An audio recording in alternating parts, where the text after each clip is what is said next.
Éxodo. Liberación y camino hacia la promesa. Parte 1. Esclavitud y la llamada de Moisés. El libro de Éxodo comienza en un lugar oscuro. El pueblo de Israel está bajo la opresión de Egipto. Son esclavos. Viven en condiciones terribles, sin esperanza de liberación.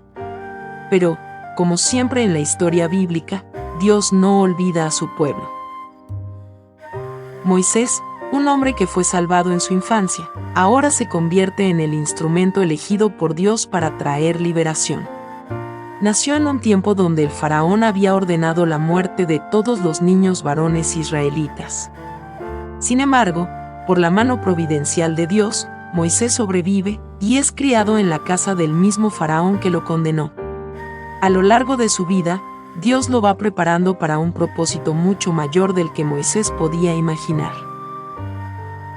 Un día, Moisés se encuentra con una zarza ardiente en el monte Horeb. Dios lo llama desde allí y le da una misión clara: ve y libra a mi pueblo. Moisés, desconcertado y temeroso, responde con dudas: ¿quién soy yo para ir? Pero Dios le responde con una promesa poderosa: yo estaré contigo. Este es un momento clave en la historia de Israel y en la vida de Moisés. Dios no elige a los perfectos ni a los más capacitados, elige a aquellos que están dispuestos a responder a su llamado. A veces, la llamada divina nos puede asustar o hacernos sentir pequeños, pero es en esos momentos de duda donde Dios más se manifiesta. El llamado de Moisés también es un llamado para cada uno de nosotros. Todos enfrentamos momentos de esclavitud, ya sea en nuestras mentes, corazones o situaciones externas.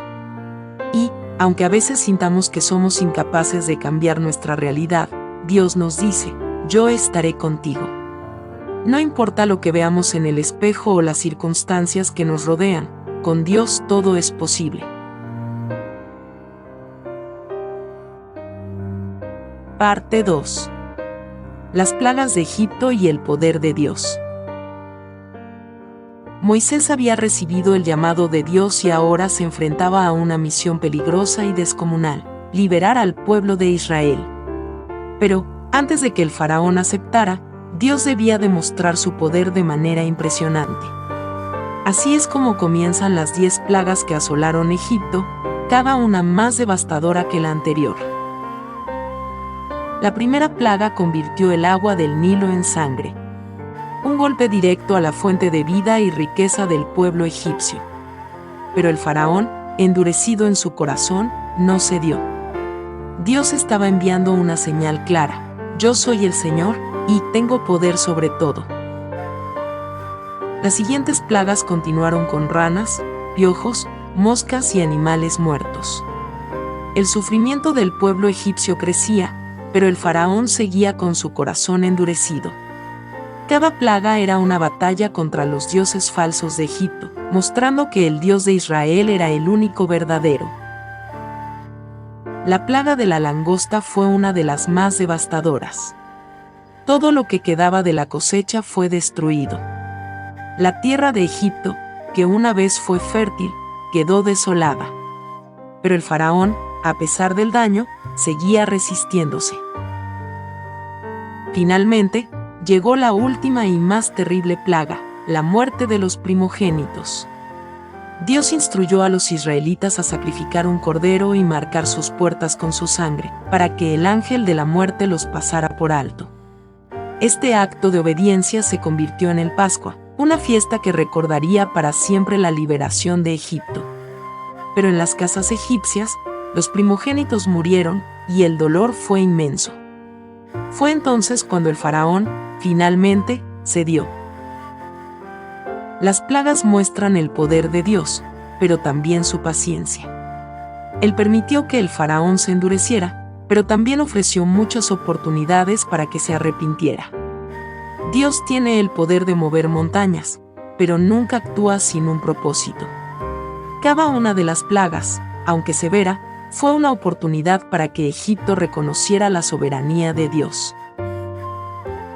A lo largo de estas plagas, vemos que Dios no solo libera a su pueblo, sino que también envía un mensaje claro. Él tiene dominio sobre todo lo creado. Nada está fuera de su control. Y si Dios está con nosotros, ¿quién contra nosotros?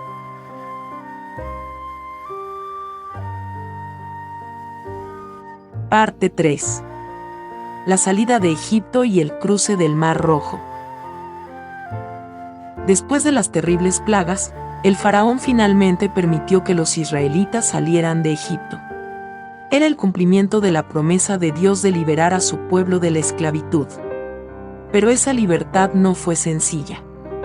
El faraón, una vez más, cambió de opinión y persiguió a los israelitas con su ejército. Así comenzó uno de los momentos más dramáticos de la historia bíblica. El pueblo de Israel, guiado por Moisés, se encontró atrapado entre el Mar Rojo y el ejército egipcio que se acercaba rápidamente. La situación era desesperada, y muchos de los israelitas temieron por sus vidas. En su angustia, clamaron a Moisés, y su fe vaciló. Pero Moisés les respondió con valentía: «No temáis, estad firmes, y ved la salvación que el Señor hará hoy por vosotros». En ese momento de desesperación, Moisés levantó su vara, y Dios instruyó a Moisés para que extendiera su mano sobre el mar. Y ocurrió lo milagroso: las aguas del mar se abrieron, formando un camino seco en medio de las aguas. El pueblo de Israel cruzó en medio del mar, con las aguas elevadas a su derecha e izquierda, mientras el ejército egipcio avanzaba tras ellos. Cuando los israelitas llegaron al otro lado, Dios ordenó que Moisés extendiera su mano una vez más, y las aguas volvieron a su lugar, ahogando al ejército egipcio. Fue una victoria total, una liberación milagrosa que dejó a los israelitas sin palabras, llenos de asombro y gratitud. El pueblo de Israel cantó un himno de alabanza a Dios, reconociendo que Él había obrado poderosamente en su favor. Este evento, el cruce del Mar Rojo, se convirtió en uno de los momentos más significativos de la historia de Israel.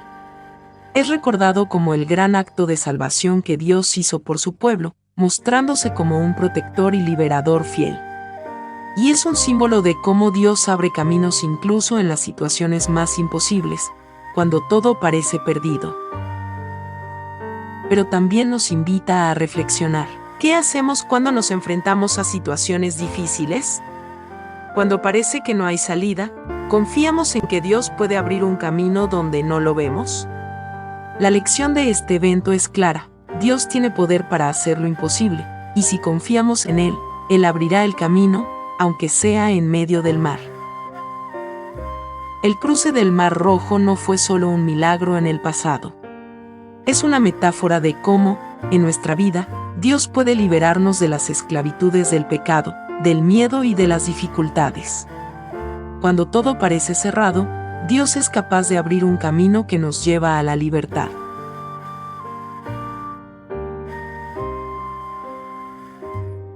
Parte 4. El camino hacia el monte Sinaí y la entrega de la ley. Después de la increíble liberación en el cruce del Mar Rojo, el pueblo de Israel comenzó su viaje hacia la tierra prometida. Su destino era Canaán, pero antes de llegar allí, debían hacer un importante alto en el monte Sinaí, donde Dios se iba a revelar de una manera especial. Este momento sería crucial para la formación del pueblo de Israel como nación y para su relación con Dios. Durante su travesía por el desierto, el pueblo de Israel experimentó desafíos y pruebas. El hambre y la sed les llevaron a quejarse varias veces, pero cada vez, Dios les proveía milagrosamente. Les dio maná del cielo para alimentarlos y agua de una roca para saciar su sed. Estos milagros, aunque sorprendentes, no eran solo actos de misericordia, eran señales de que Dios estaba con ellos, guiándolos y cuidándolos en su camino hacia la libertad. Finalmente, llegaron al monte Sinaí. Moisés subió a la cima del monte, donde Dios le habló cara a cara. Era el momento de un pacto formal entre Dios y su pueblo. Dios les dio una serie de leyes que serían la base de su vida como nación. Estas leyes no solo hablaban de cómo debían vivir con justicia y amor, sino también de cómo debían relacionarse con Él. En el monte Sinaí, Dios les entregó los 10 mandamientos. Los 10 mandamientos son principios fundamentales que siguen siendo relevantes hoy en día. Son la base de la moralidad y la ética, y guían a los creyentes en su vida diaria. Los mandamientos no son solo reglas, sino una manera de vivir en armonía con Dios y con los demás. Dios, al darles estas leyes, les estaba enseñando que la obediencia a Él es esencial para la vida. El mandamiento más importante, de hecho, es amar a Dios con todo el corazón, alma y mente, y amar al prójimo como a uno mismo. Pero, mientras Moisés estaba en el monte recibiendo las leyes, el pueblo de Israel comenzó a impacientarse. El desierto era largo, y la espera parecía interminable. En su frustración, construyeron un becerro de oro y comenzaron a adorarlo, quebrantando el primer mandamiento de adorar solo a Dios. Este acto de idolatría fue un momento de gran tristeza y desobediencia, pero también una oportunidad para que Dios mostrara su misericordia y su justicia. Cuando Moisés descendió del monte y vio el caos que se había desatado, rompió las tablas de la ley en señal de duelo por la traición del pueblo. Sin embargo, Moisés intercedió ante Dios por el pueblo, pidiendo perdón por su pecado. Dios, en su gran misericordia, perdonó a los israelitas, pero les recordó la seriedad de su pacto. Les dio nuevas tablas de la ley y les instruyó nuevamente en cómo debían vivir. La entrega de la ley en el monte Sinaí es un recordatorio de la grandeza de Dios y la importancia de vivir en obediencia a Él. No se trata de seguir reglas por seguir, sino de tener una relación genuina con Dios, basada en el amor y la fidelidad. La ley no solo define lo que está bien y lo que está mal, sino que también nos muestra el camino hacia la vida plena y bendecida.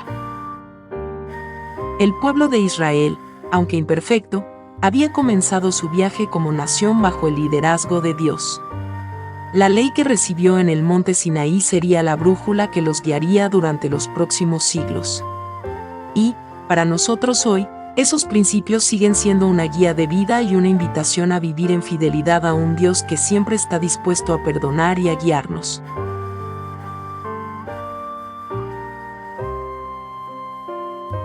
Parte 5. La construcción del tabernáculo y la presencia de Dios entre su pueblo.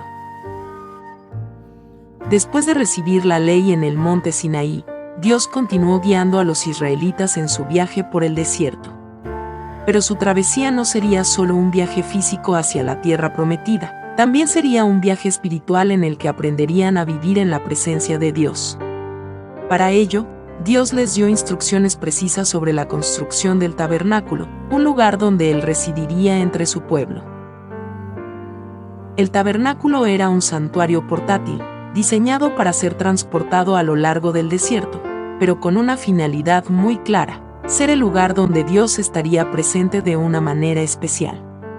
Este sería el lugar donde el pueblo podría reunirse con Dios, ofrecer sacrificios y recibir su perdón.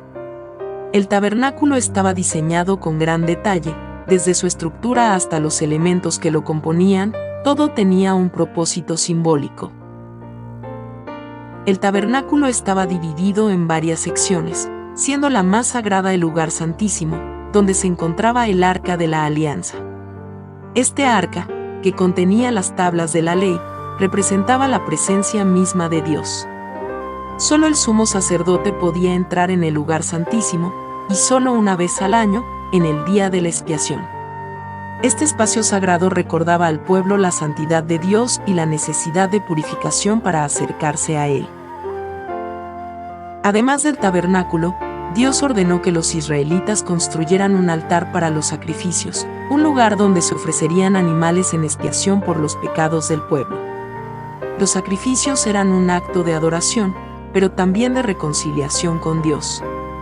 Estos sacrificios prefiguraban el sacrificio perfecto de Cristo, que más tarde, en el Nuevo Testamento, se daría una vez por todas para la redención de la humanidad.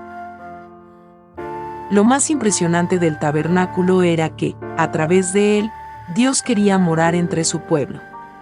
El Dios trascendente y santo, que había liberado a Israel de Egipto con gran poder, se hacía presente en medio de ellos, en una nube y fuego. Durante el día, una nube cubría el tabernáculo, y por la noche, una columna de fuego lo iluminaba, señal de la presencia constante de Dios con su pueblo. Era un recordatorio visual de que Dios no los había dejado, sino que caminaba con ellos, guiándolos en cada paso. A pesar de esta maravillosa cercanía, la construcción del tabernáculo no era solo un acto físico, era también un acto de obediencia y dedicación por parte de todo el pueblo. Cada persona fue invitada a contribuir con lo que tuviera, materiales preciosos, telas, oro, plata y otros recursos. El tabernáculo, entonces, fue una obra colectiva, un testimonio de unidad y fidelidad al mandato de Dios. El tabernáculo es un símbolo profundo de la presencia de Dios en medio de su pueblo. A lo largo de la historia de Israel, el tabernáculo representó la idea de que Dios no está distante, sino que se acerca a su pueblo, buscando habitar en sus corazones. Para nosotros, el tabernáculo es un recordatorio de que Dios quiere estar con nosotros en lo más profundo de nuestras vidas. A través de Jesucristo, Dios se hizo aún más cercano, habitando no solo en un lugar físico, sino en cada uno de nosotros que le recibimos como Señor. Hoy, como creyentes, podemos experimentar la presencia de Dios en nuestras vidas, de la misma manera que los israelitas la experimentaron a través del tabernáculo. Dios sigue deseando estar cerca de nosotros, guiarnos, enseñarnos y transformarnos. El tabernáculo, con toda su belleza y simbolismo, es una invitación a vivir en comunión constante con Dios, reconociendo su santidad y su deseo de habitar entre nosotros.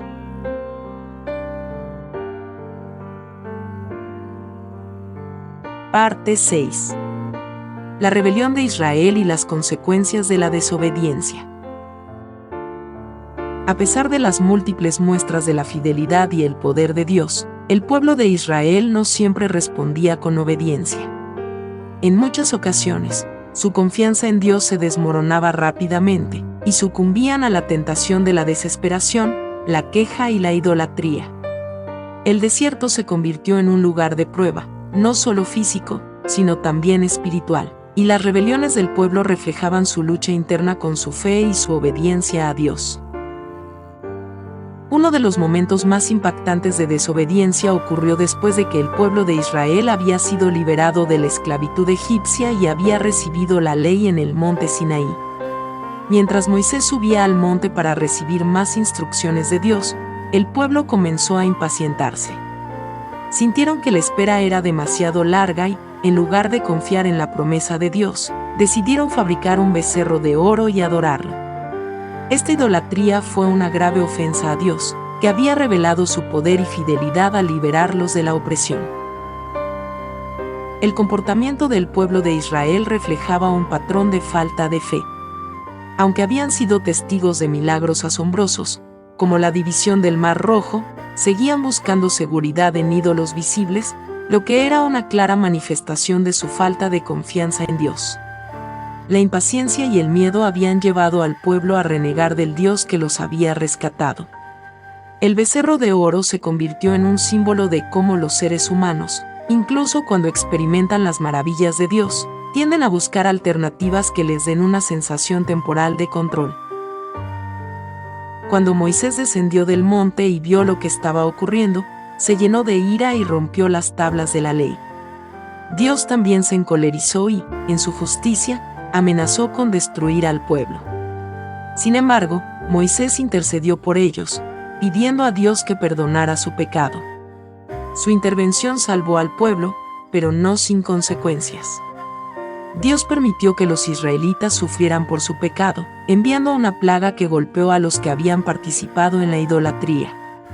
Este castigo no fue un acto de venganza, sino una corrección necesaria para que el pueblo aprendiera a valorar la santidad de Dios.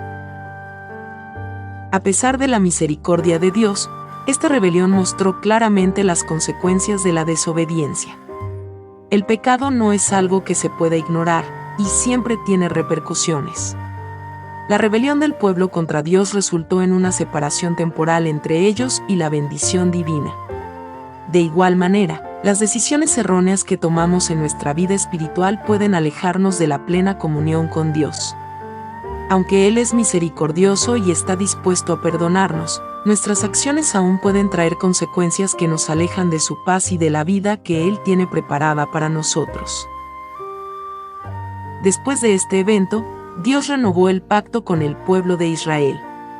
Moisés subió nuevamente al monte Sinaí y Dios le dio nuevas tablas de la ley. El perdón de Dios no eliminó las consecuencias de la rebelión, pero permitió que Israel continuara su viaje hacia la tierra prometida. Dios, en su gracia, no abandonó a su pueblo. De hecho, Él les dio instrucciones detalladas sobre cómo vivir en su presencia y les recordó que debían ser un pueblo santo, apartado para Él. El pueblo de Israel continuó su viaje por el desierto, pero este episodio dejó una lección clara. La obediencia a Dios es esencial para vivir bajo su bendición. La obediencia no solo consiste en seguir reglas, sino en confiar en la fidelidad de Dios y reconocer que Él es digno de nuestra devoción. La desobediencia, por otro lado, tiene consecuencias, pero incluso cuando fallamos, Dios siempre está dispuesto a perdonarnos y a guiarnos nuevamente hacia Él. El camino de Israel a través del desierto fue un proceso de purificación y madurez. Cada rebelión y cada prueba les enseñó algo nuevo sobre el carácter de Dios y sobre ellos mismos. A medida que avanzaban, la relación con Dios se profundizaba, y el pueblo aprendía a depender completamente de Él.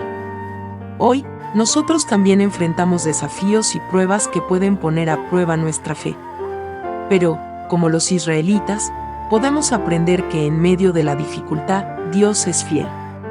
Si volvemos a Él con corazones arrepentidos, Él nos perdona y nos lleva a nuevas oportunidades de crecimiento.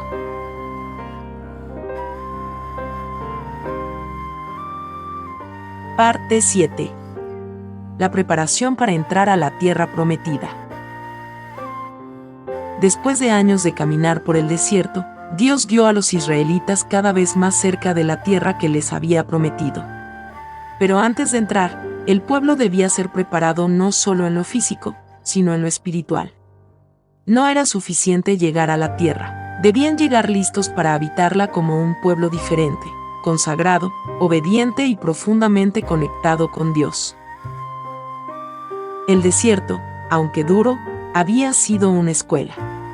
Allí aprendieron a depender del maná diario, a obedecer las instrucciones del Señor, a valorar la presencia divina. Pero también, muchas veces, desobedecieron, dudaron y se quejaron. Por eso, antes de entrar en la tierra prometida, Dios renovó su llamado, quería que su pueblo fuera fiel, que lo recordara y que no repitiera los errores del pasado. Uno de los momentos más significativos de esta preparación fue cuando Moisés, ya anciano, habló al pueblo por última vez. Les recordó toda la historia del Éxodo, las maravillas que Dios había hecho, las leyes que les había dado, y las consecuencias de la obediencia y la desobediencia.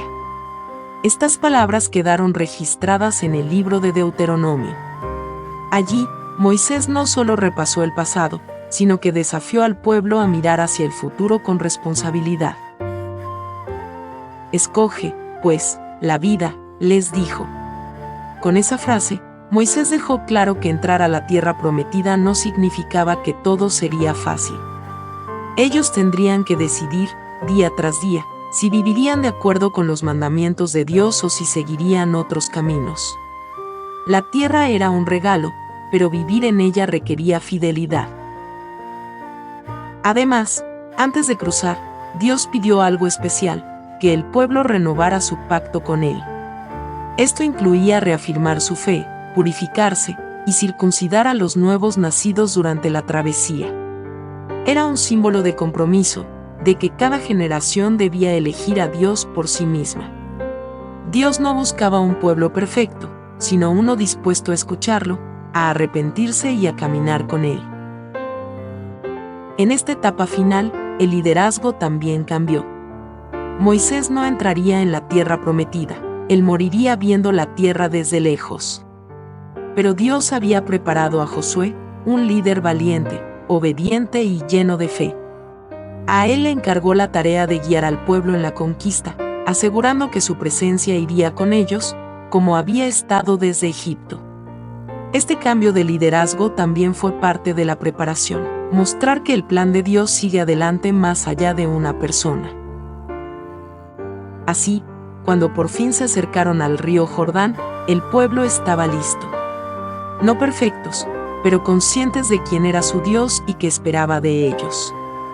Estaban por cruzar a una nueva etapa, donde ya no habría maná desde el cielo, ni nubes ni fuego que los guiaran, sino una vida en la tierra, con cosechas, batallas y nuevas decisiones que tomar.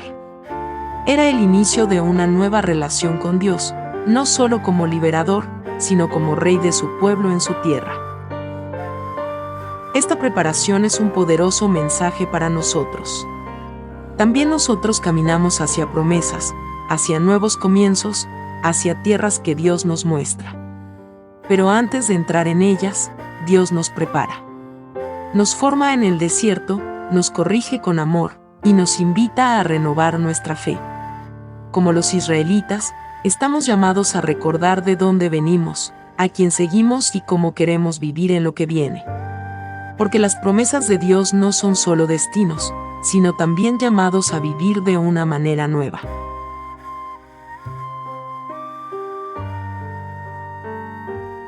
Personajes principales de Éxodo. Moisés, el protagonista central del libro. Nacido en Egipto, salvado de la muerte en su infancia y criado en la corte del faraón, Moisés fue escogido por Dios para liberar al pueblo de Israel de la esclavitud. Con temor al principio, pero con gran obediencia y fe, lideró al pueblo, habló con Dios cara a cara, recibió la ley en el monte Sinaí y fue el mediador entre Dios y su pueblo.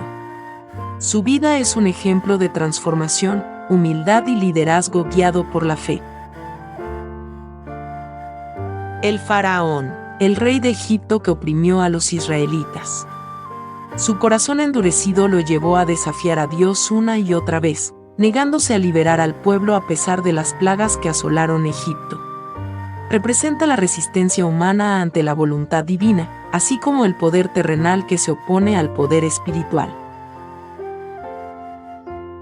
La madre de Moisés y la hermana, Jocabed y Miriam. Jocabed, la madre de Moisés, mostró una fe valiente al esconderlo y ponerlo en una canasta en el río Nilo. Miriam, su hermana, lo vigiló desde la orilla y tuvo un papel clave al acercarse a la hija del faraón y proponer que su madre lo cuidara. Ambas mujeres fueron instrumentos esenciales en el plan de Dios para salvar a Moisés. La hija del faraón. Aunque no se menciona su nombre, esta mujer egipcia encontró al bebé Moisés y decidió adoptarlo. Su compasión permitió que Moisés viviera y creciera en el palacio, formándose como líder antes de su llamado divino. Aarón, hermano mayor de Moisés.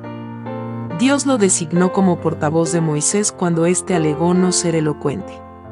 Fue el primer sumo sacerdote de Israel y desempeñó un papel central en la vida espiritual del pueblo. A pesar de su debilidad cuando permitió el becerro de oro, Dios lo usó para guiar espiritualmente a los israelitas. Josué aparece en Éxodo como un joven servidor de Moisés y líder militar. Acompañó a Moisés al monte Sinaí en parte del ascenso y demostró fe y obediencia. Más adelante sería el encargado de guiar al pueblo a la tierra prometida, pero ya desde Éxodo se perfila como un líder en formación.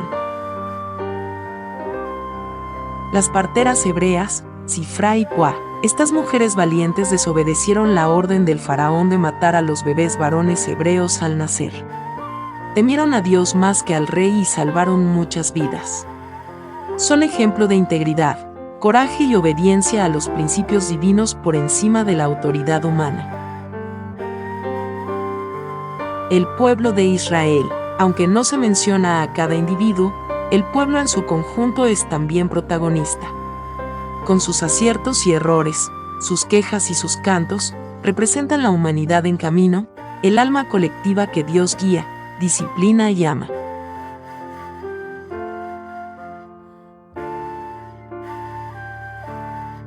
Mensajes principales del libro de Éxodo. 1. Dios escucha el clamor de su pueblo. Éxodo comienza con un pueblo esclavizado, oprimido y sin esperanza. Pero Dios no es indiferente, escucha, ve, recuerda y actúa. Este mensaje nos recuerda que, incluso en medio del sufrimiento, Dios está atento a nuestras oraciones y nunca abandona a quienes confían en Él. 2. La liberación viene de Dios. La salida de Egipto no fue por la fuerza humana, sino por el poder de Dios. Las plagas, la división del mar y la protección divina muestran que la verdadera libertad solo se alcanza con la intervención del Señor. Éxodo enseña que Dios es el libertador por excelencia, y que Él pelea por su pueblo. 3. La obediencia es parte de la libertad. Dios no solo libera al pueblo, también les da leyes para que vivan como una comunidad justa y santa. El pacto en el monte Sinaí muestra que la libertad no es hacer lo que uno quiere, sino vivir de acuerdo a lo que Dios quiere. La obediencia no es una carga, sino el camino hacia una vida plena. 4. Dios está presente en el camino. Durante toda la travesía por el desierto, Dios guía al pueblo con una columna de nube de día y una columna de fuego de noche. Este mensaje revela que Dios no solo libera y da leyes, sino que también acompaña en cada paso. Su presencia es constante, aun cuando el camino es largo y difícil. 5. El pueblo necesita ser transformado. Aunque Israel fue liberado físicamente, su corazón aún debía cambiar. Muchas veces murmuraron, dudaron o regresaron a antiguos temores. Éxodo enseña que la salida de la esclavitud es solo el comienzo, y que Dios quiere transformar el corazón de su pueblo para que viva como verdaderamente libre. 6. El pacto es una alianza de amor. Cuando Dios entrega los 10 mandamientos, no lo hace como un tirano, sino como un padre que quiere el bien de sus hijos. El pacto es una relación, un compromiso mutuo. Dios es fiel, pero espera fidelidad también. Éxodo nos llama a vivir en una relación profunda, respetuosa y amorosa con Dios. 7. El tabernáculo. Dios quiere habitar entre su pueblo. Al final del libro, Dios ordena la construcción del tabernáculo, una tienda sagrada donde Él habitará. Este acto simbólico muestra que Dios no quiere estar lejos, sino cerca. Quiere vivir en medio de su pueblo, acompañar sus días y ser el centro de su vida. Un mensaje que hoy sigue vigente. Dios desea vivir en nuestro corazón. Oración basada en el libro de Éxodo. Señor, Dios de libertad y promesas cumplidas, gracias por escuchar el clamor de los corazones oprimidos, y por guiarnos con tu luz en medio del desierto. Así como liberaste a tu pueblo de Egipto, libérame de todo lo que me esclaviza, y enséñame a caminar en obediencia y fe. Habita en mi vida como habitaste en el tabernáculo, y que tu presencia sea siempre mi refugio y mi guía. Amén.